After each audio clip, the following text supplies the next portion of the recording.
عمرك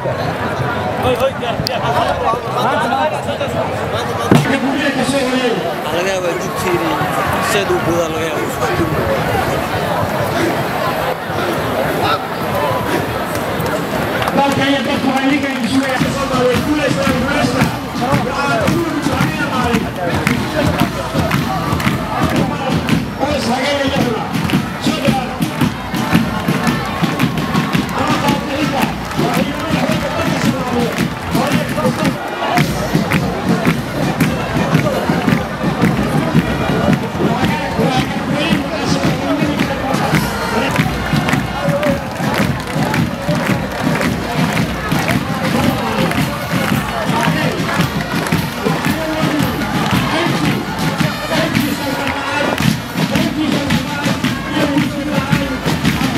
dhammaan ciidamada xoogga dalka Soomaaliyeed iyo xaasaskooda iyo alifley iyo dabley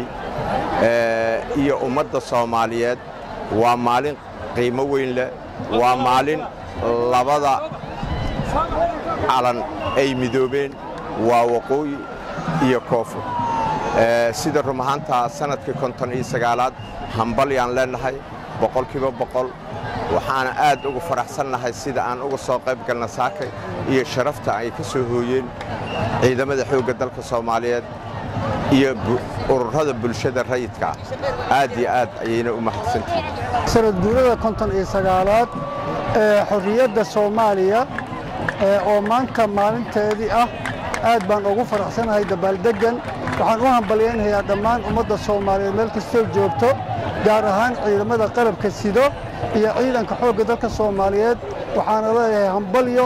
ayaga iyo xaasaskooda iyo saraakiisha alifleyda iyo dableyda aad baad u mahadsantiin si gaar waxaan salaamayaa madaxweynaha Soomaaliya Maxamed Cabdullaahi Farmaajo ra'iisul wasaare Xasan Cali Khayre xildhibaanada sharafta leh golaha wasiirada maamulka gobolka Banaadir dhammaan ummadda Soomaaliyeed waxaan leeyahay alif mabruuq waxaan ugu hambalyeeynaa munaasabadda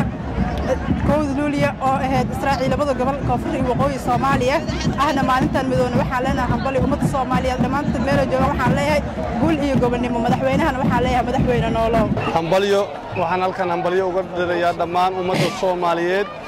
جارهان إذا ماذا قلب كسيدة حق قدر الصومالية وحنا لها هو مالين نقول قالية ومالين حسوس بدن ومالين أي مدوبين أمة الصومالية ملك استوى أي جوجان waxaan leeyahay shacabka Soomaaliyeed mar walba isku duubnaada libintuna waa xaqiina